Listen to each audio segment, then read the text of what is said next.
Bones, família. Bueno, avui ja ho veieu, una paella. Anem a fer l'arròs de gambes de la Marineta. Som-hi, acompanyeu-me. Doncs res, començarem fent el caldo amb caps de gamba i escamarlanets, una bresa, que hi posarem pastanaga, ceba, porro i una mica d'all i oli.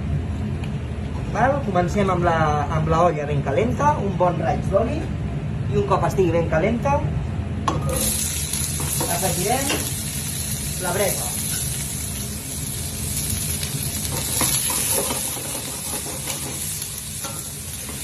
Ja ho veieu, el sorollet que fa la bresa. Important que la cassola estigui ben calenta.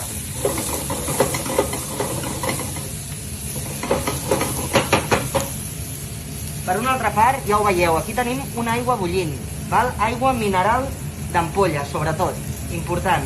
Necessitem que bulli per després afegir-li en el caldo.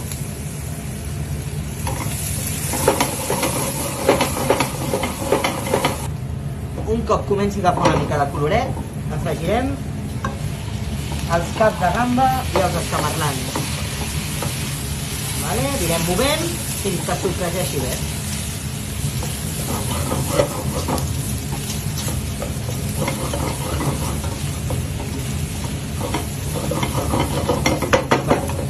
Com podeu veure, tenim la sèpia en 3 parts. Us explico.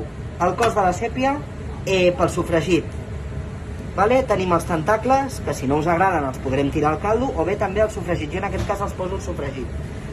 I després tenim la part de les aletes i la part dels ulls, que hi hem tret els ulls, i li hem tret la melsa, que la melsa, com podeu veure, és la part marrón que està juntament amb el cos de la sèpia. Això ho aprofitarem també pel sofregit.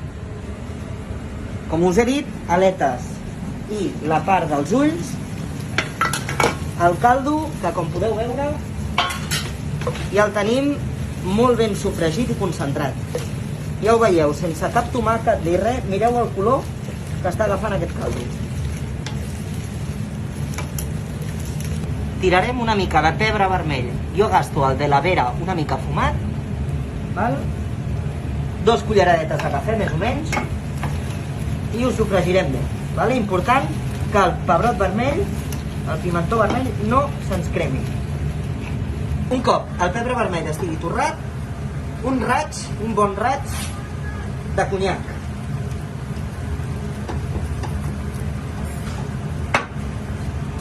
Ho flambejarem. Un cop estigui ja flambejat, ja ho veieu, ha evaporat l'alcohol i com podeu veure aquí tenim l'aigua bullint ja. Sobretot aigua mineral natural. I el que farem és bolcar aquesta aigua, que hi ha més o menys 2 litres, ho posarem aquí dins i ho deixarem bullir entre uns 40 i 50 minuts. Afegirem l'aigua.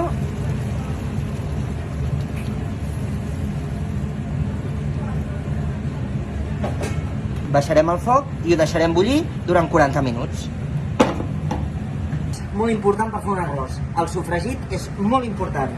Hem de tenir en compte que ens ha de quedar un sofregit quasi bé negre. Un bon raig d'oli, ceba de Figueres, que ens aportarà un toc dolç, i una mica de llorer.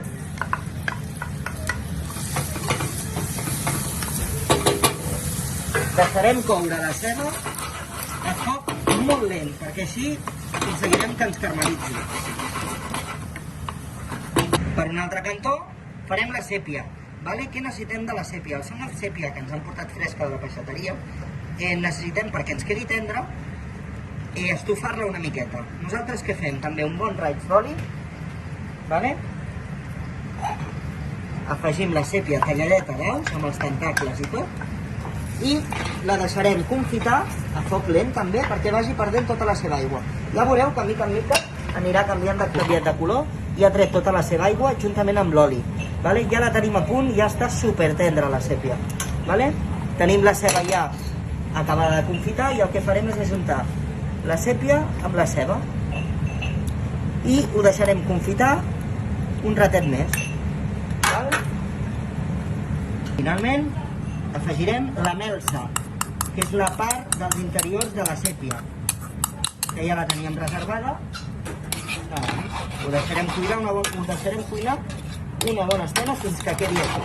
Com podeu veure, ja tenim el caldo colat i desgrassat. En aquest cas ho hem fet amb un xino, vale? Perquè totes les impureses es quedin allà. Comencem a fer l'arròs, vale? Una paella. Nosaltres els arrossos ens agrada que quedin fins, val? No posar-hi molta quantitat perquè quedi l'arròs super mega estirat, vale? Ja ho veiem, les tenim totes en fila índia a punt per ser marcades a la paella.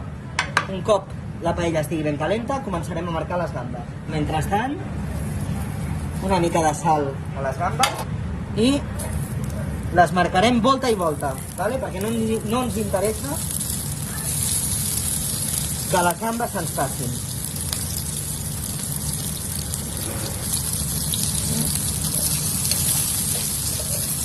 I les marcarem al principi perquè així el sabor de les gambes ens quedarà ja a la paella. Posarem el sofregit. Una bona cullerada de sofregit.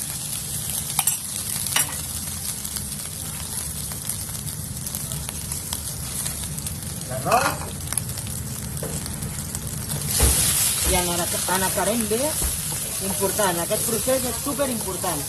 Que ens quedi ben moreno, ben rosset.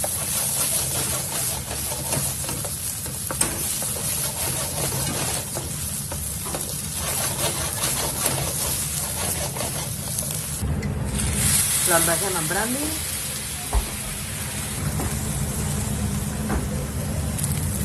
I un cop ja flambejat, tenim el caldo calent i colat. Afegirem 2 culleradetes. Jo normalment els arrossos sempre hi vaig tirant caldo, mica en mica. Com podeu veure, ha estat 20 minuts fent xup-xup l'arròs i ara a l'últim moment el que farem és posar-li les gambes que havíem marcat al principi.